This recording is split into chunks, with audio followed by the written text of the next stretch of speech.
Welcome to Thrive Deeper, the show based on the Thrive Bible reading guides. This is an ongoing conversation about God's Word with Thrive author Dr. Matthew Jacoby. So, you good to go? We're moving out of the New Testament and into the Old Testament, Matt. Yeah, I'm excited. This is really interesting. There's some really interesting stuff here. And one of the things that I like about particularly what we're covering today, Stu, is that it's a great example of interpreting a section within a book that has a historical context, a book that was written for a particular purpose, because it's not just history that we're reading. Yeah. We're reading, this is a sort of prophetic narrative. Yeah. But you better introduce what we are reading, because I'm just jumping in. I'm jumping ahead here, Stu. People are thinking, what are we reading here? Yeah. For our listeners there, we're at Deeper, episode 144, and we're moving into the book of Kings and Chronicles, where we're going to journey through the kings of both Israel and Judah. You'll recall we kind of tackled part of Kings earlier in the year, I think it was, where we got up to the time of the end of Solomon's reign. Yeah. And then we moved into Romans in the New Testament. So today we're really picking up from 1 Kings, probably chapter 12. Just a bit of historical context. Matt, and jumping anywhere here. Yeah. We don't really know who the author of 1 and 2 Kings is at this point in time, but we do know it was written whilst the Jews were in captivity in Babylon as an account of the devastation that took place. And really it was written in the context of asking the question, what happened? Yeah. Well, it's when we say written, probably edited. Edited, yeah.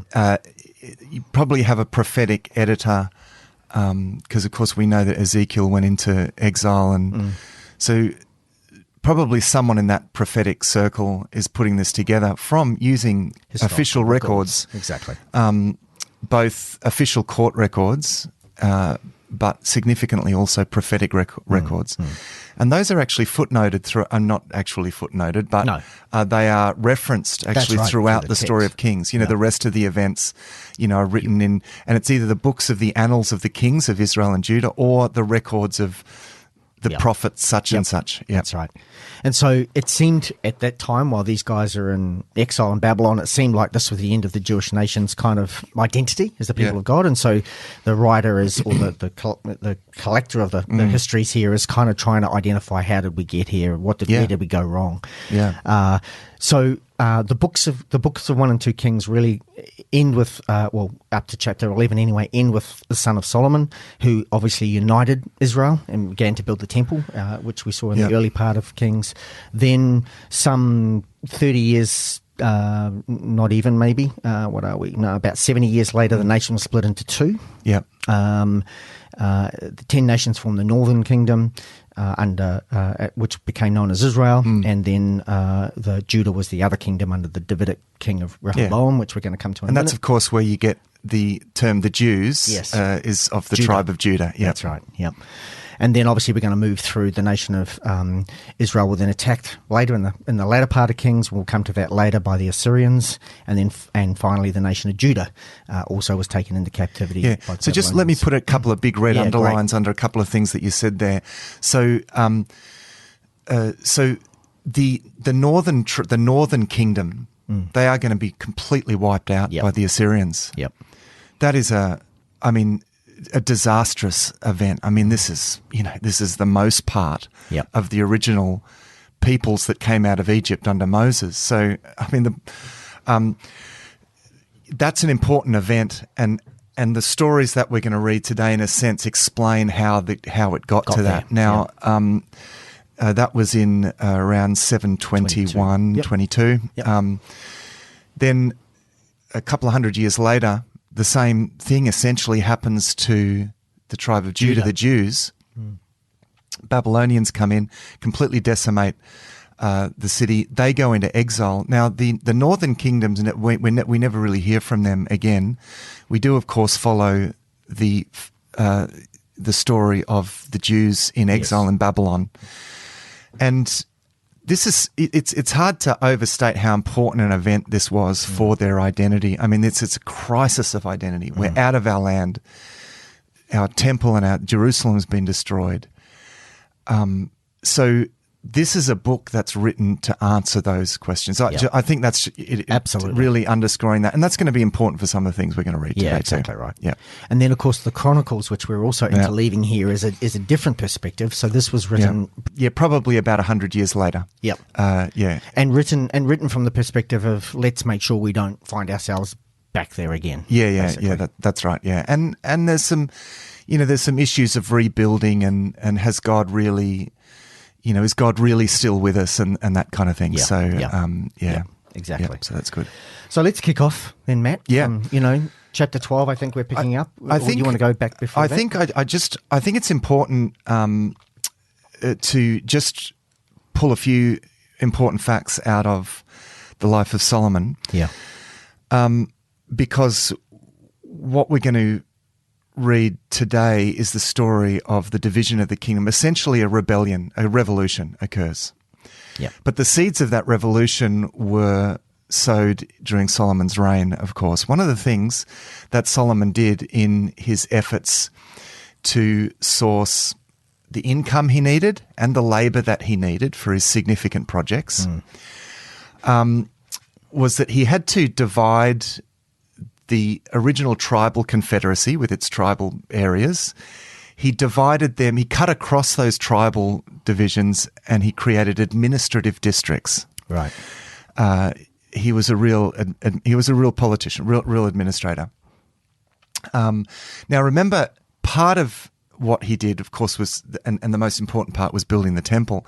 But the temple wasn't the most expensive. No, that's right. And it wasn't even the biggest and the longest project. Yes. His own palaces were, So the problem with Solomon's reign is all this goes to his head a little bit, and he starts becoming ambitious, and this of course is the problem, and that costs him a lot, right? And it costs the country a lot, and it leads to the breakup of the country. So he has to heavily tax the people. Now remember, he's based in Jerusalem, which is down in the south, which is a long way from the northern tribes. That's right. And there's already a little bit of a division here between north and south. Yeah. Now David healed that division, but the scar is there. The north and the south. Yeah.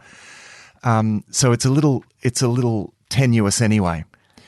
There he is in the south. He's dividing up all of their districts, cutting across their tribal identities.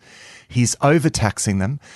Not only that, but he's forcing them into labor. 3 months of the year. These people would have to leave their farms. Can you imagine how disruptive that was? And come and labor. Forced labor for Solomon. Building his palace or it wasn't whatever quite it might be. slavery, but it was pretty close. Nearly, for 3 months of the year. Yeah. So this is causing problems. Not only that, actually, another thing, interesting thing, is that in order to fund, because he was so in debt to Hiram, king of Tyre, that Solomon actually gave Hiram, king of Tyre, 20 towns in the north. Yes, that's right. In the northern kingdom. 20 towns. Yeah. Imagine that. Yeah. You're living in a town, suddenly this no longer belongs to your tribe. Yeah. Solomon, way down there Gave it in away. the south, in the tribe of Judah that we're not quite sure how we're connected to that anyway, is just given away your whole town to a foreign king. Yeah, so that he can support his 700 wives. Right. Yeah. So things are, that's right. Essentially, yeah. So things are not in a good state, No, right? that's right. And so what happens is that because of Solomon's disobedience, of course, God sends a prophet to Jeroboam, who's actually in charge of all the labor forces. That's right. In the northern part, okay, says God's tearing away 10 tribes and he's going to give you 10 tribes. Somehow, and we're not told how, but there's a tribe missing. Yeah, there's,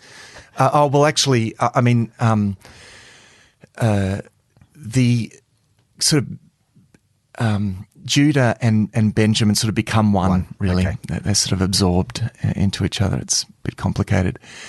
Anyway, somehow Solomon hears about this, or most probably Jeroboam starts agitating, okay? Word gets to Solomon. Jeroboam has to flee to Egypt.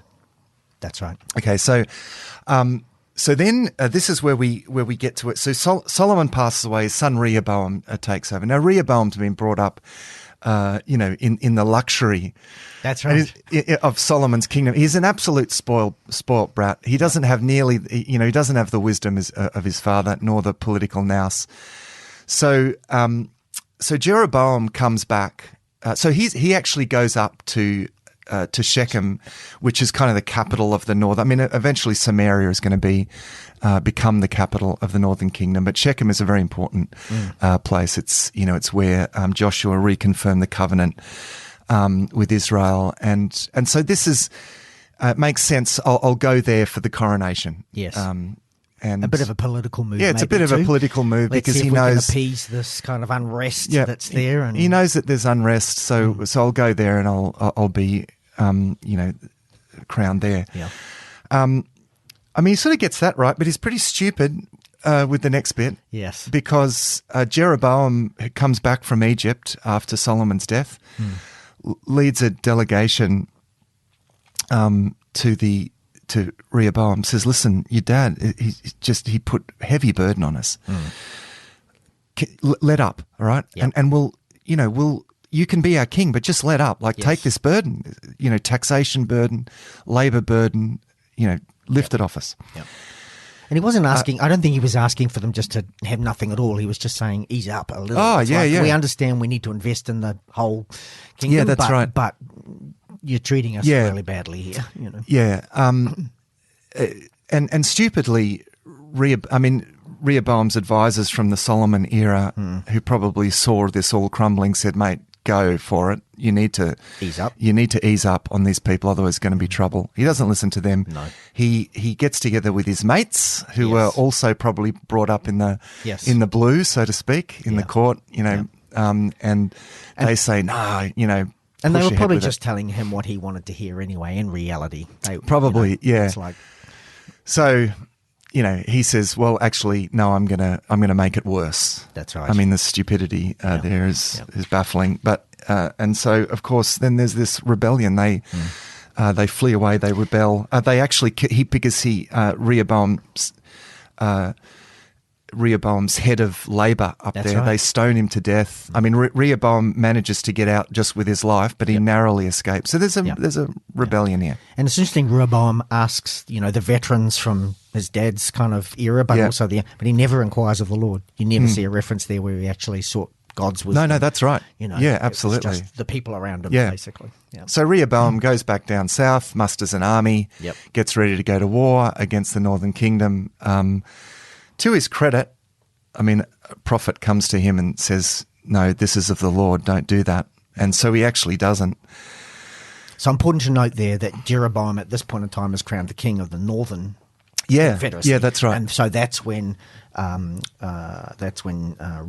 is now looking to kind of attack, basically. Yeah. So this is a really important moment because, and this is about 921, Stu, is that what the, that's right. 921? The kingdom is divided. So from now on, this is important when you read your Bible, from now on, when it refers to Israel in the story, it's referring to the northern tribes. Yes. When it refers to Judah, it's referring to the southern tribes. Now, the northern kingdom is sometimes referred to in a few different ways. It's sometimes referred to as Ephraim. Right. Because Ephraim was the largest of the northern tribes. So often when you have prophets, for example, saying Ephraim, or also referred to as the tribes, as Joseph as well. Oh, right. Okay. So Psalm 80, you who lead Joseph like a flock. Hear us, O shepherd of Israel, you who lead Joseph like a flock. Psalm 80 is a lament over the destruction of the northern kingdom. Yes. In 722. Yep.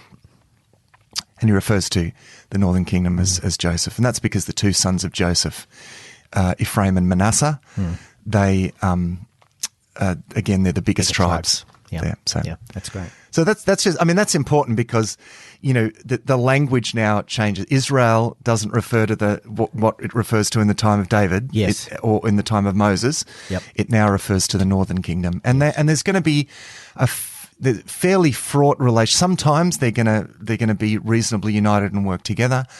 Mostly, and that's not that tends to be frowned upon because from Jeroboam's time they're really not in a good way spiritually. Yeah. So there's going to be a lot of rivalry between these two kingdoms. So Rehoboam now is preparing to invade Israel. Yep. But well, the prophet says don't do it. That's right. And he doesn't do it. He's probably relieved. I think he's pretty pressed right now. I don't think he has the wherewithal to get into a major conflict. So he draws, goes back to Jerusalem. He's not a good guy. He doesn't, he doesn't follow the Lord. He doesn't obey the Lord. Doesn't give that much attention at all.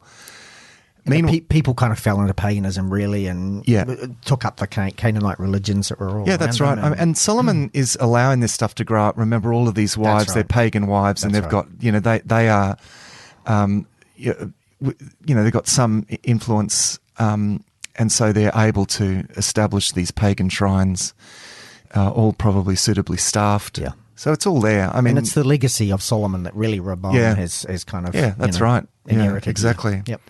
So meanwhile, in the north, and that's a good point, actually, Matt. Yeah, when you say meanwhile, it's important to understand that when we suddenly start to talk, these are not consecutive events. It's kind of like, right, hold that thought, split screen. Now let's look at what's happening in the north. There's a lot of that as we read through Kings. It's gonna, and your heading in your Bible is going to go such and such king of Israel, then such and such king of Judah. They aren't consecutive. They very much is a meanwhile. That's right. Yeah. So meanwhile, up in the north, Jeroboam thinks, okay, I need to consolidate my area. One of the big threats to his rule is going to be if people are constantly going to Jerusalem. Yes. I was going to say going down to Jerusalem in the south, which that's the way that we would put it. They always, when you read the text, it always talks about going up to Jerusalem. That's because it was physically, in terms of elevation, it was the highest point. Anyway, so he doesn't want people going to Jerusalem because he thinks their hearts are going to be won over to the southern kingdom. He's a politician. He thinks, I need to serve something up to these people that's going to keep them in my region. And probably important to note just before we get there is that Jeroboam was in this role because God had promised it to him. Yeah. So, here he is now second-guessing all of this, and yet he's not coming back to the fact that, well, God promised this to me. I shouldn't need to do all this political maneuvering. And God told him he would secure his kingdom and establish a dynasty for him if he walked in God's ways. So clearly Jeroboam isn't kind of in the mood to trust God right at this moment. So the first, contrary to that, one of the first things that Jeroboam does is that he establishes a cult in Bethel and Dan. So Bethel is sort of on the border and the southern border, and Dan is at the northern border. So it's kind of, making it convenient for everybody. Make it really convenient. No one has to go too far. That's right. No one has to go too far. And he sets up golden calves. Yes. One at Bethel and one at Dan. Now, this was a common and recognizable kind of thing in that time. I mean, Baal was depicted as riding on the backs of oxen. Yep. So this was a sort of a way of, I guess, representing the deity in that sense. Now, he's not actually. It's interesting because what Jeroboam is doing, he in his head, he's doing actually something. He's pretty much doing the same thing, and even the language here evokes the golden calf that Aaron set up when Moses. Remember, Moses was up on the mountain. Yeah. And the people are like, "Where is he? He's abandoned us. He's done a runner." Yeah. And we need something we can see. We need something we can see, something tangible. So, make for us a god. And Aaron makes the golden calves. And Aaron says, "Hear, O Israel, are your gods." When he makes the golden calf, "Hear, O Israel, is your God who brought you up out of Egypt." So, Aaron, and this is also the same with Jeroboam. The golden calves were meant to be a depiction of Yahweh. Yeah. Of the God of Yahweh, the God of Israel. So Because he says, and exactly the same line. I think the writer is alluding, of course, to the situation with the making the golden calf in the time of Moses. Yeah. Jeroboam says the same thing. Yes. Hear, O Israel, Yeah. are your gods who brought you up out of Egypt.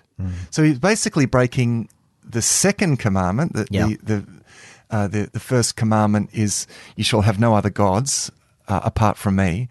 Well, he's not really, in his head, he's not breaking that commandment, but he is breaking the second commandment, was you shall not make an engraven image. Yeah. So you will not seek to depict God or make God tangible in any way, because God is greater than that. Okay, so that's what he's basically doing. So he created his own kind of religion. Really, he created, to keep the people. He creates this. Now, I've actually been to the site of where he set up the golden calf in Dan. Right.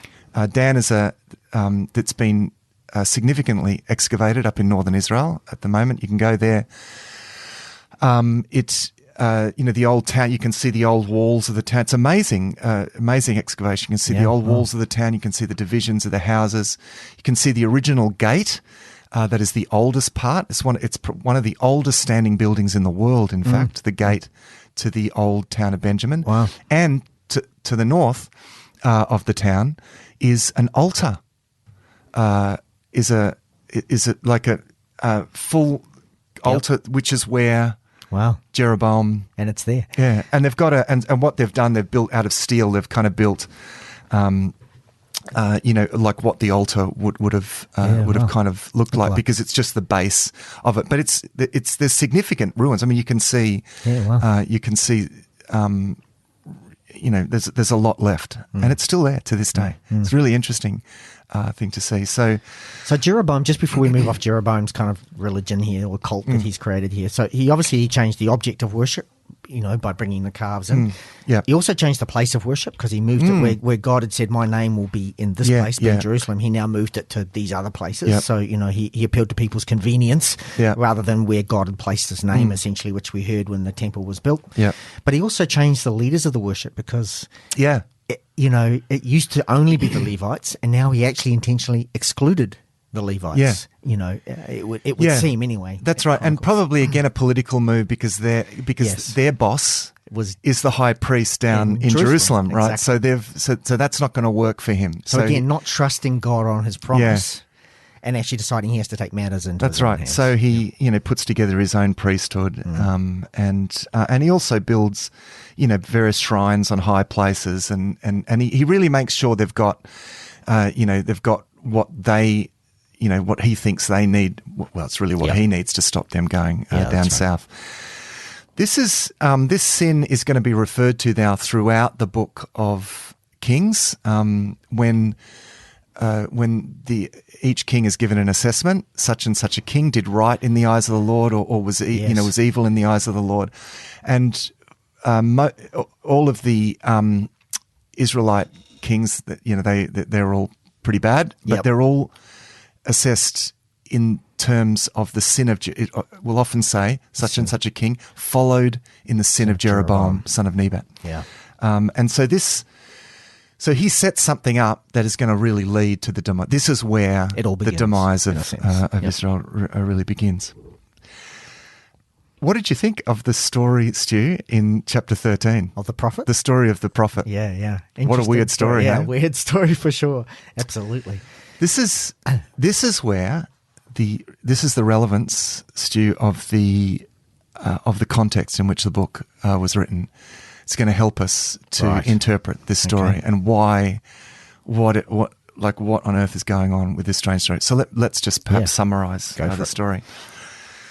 So a prophet comes from Judah to Bethel, and he comes to Jeroboam, and he cries out against this altar. Right, he condemns this altar, and says some other things too. That from what it says later on, that this area is going to be destroyed and so forth. Jeroboam, pleads with him. Jeroboam's outstretched hand as he says, "Seize the prophet," from Judah. Yeah. His hand withers. Yeah, becomes paralyzed.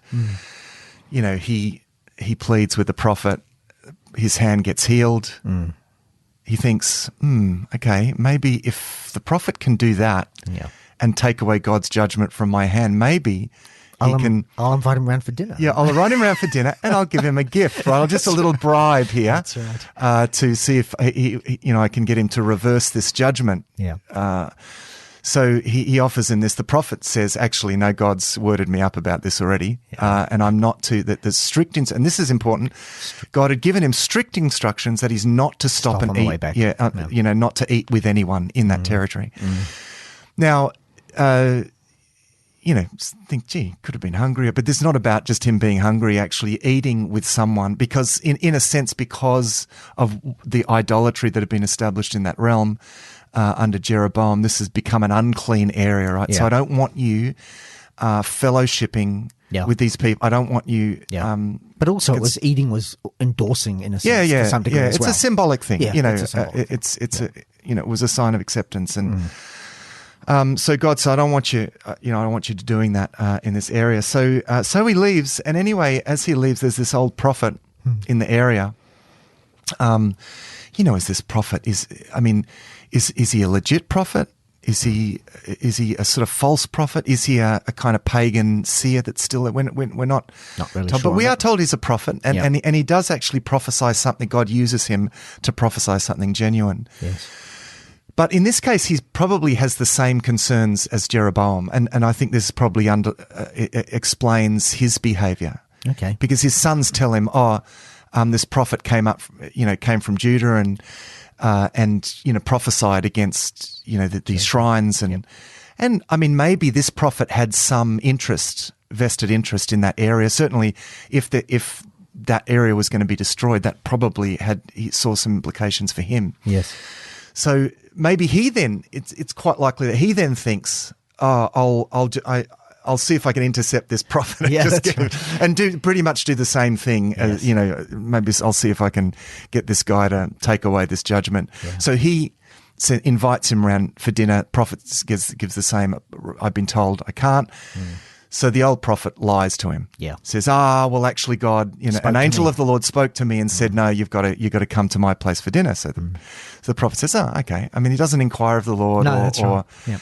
And he comes to his place for dinner, and then the Lord does speak through the old prophet who lied to the first prophet. It's a bit because they're not named, so they're the prophet from so the prophet from the north. Yes.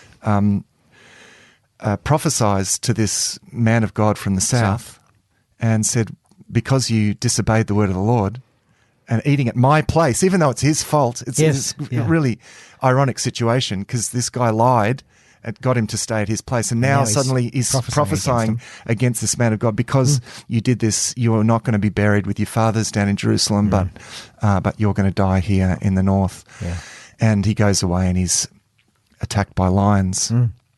This is reported, and he's killed. This is reported to the old prophet. He goes and I think seems to feel quite bad for this guy. I mean, and finds the lion sitting beside him, not actually, and I think this is probably a sign that kind of God is at work here, preserving the body. I mean, because the lion isn't eating. Yeah, that's right. It wasn't instinctively just having dinner. It's a bit gruesome, but that's the fact. Yeah. And he buries them. The old prophet buries. The prophet from Judah. So you think, what? And I think he buries him in one of his family's graves. Yeah, that's right. Yeah, well. He buries in his family's grave. Yeah. And he says, when I die, bury me beside this prophet. That's right. Yeah. So you finish this story and you think, what on earth is that about? Because what we do when we read these stories is we moralize, right? But hang on, that prophet lied to him. It's not fair. And it doesn't. It's not fair on the first man of God because the old prophet lied to him, got him to come back to his house, and then suddenly he gets to prophesy against him. He lives. He's the one that should die. Yeah. Not because he tricked this other prophet. Imagine. Let's think about this story. As you're in exile. Yep. And And you're in exile because your prophets lied to you, essentially. Yep. Jeremiah says in Lamentations, the visions of your prophets were that they were false and worthless. They did not expose your sin, right? Yeah. They're there because their prophets lied to them. They were false prophets. Yeah. Or maybe true prophets who lost the plot and were bribed by because it was really, it was hard going in those latter days, mate. If you're a true prophet, you're gonna be chucked into cisterns and killed off, and that's what they did. This is why they went into exile, because God was trying to speak to them, but they wouldn't listen. Yep. And so in a sense, prophets not only and this was the problem with being a prophet. You see this in Ezekiel and you see it in Hosea. Not only did you speak the truth, but you embodied it in certain circumstances. Yeah, right. So your life became a prophetic declaration. Yep. So this story of this prophet who declares the truth, but then he embodies, in a sense, the fate of Israel. Yeah, because he didn't listen to the word of the Lord. The Lord told him, don't get connected with those people through that symbolism of the meal, right? Don't do that. Don't fellowship. Don't eat their meat, because probably, Yes. Just go up there, deliver the word, and get back. Do your ministry.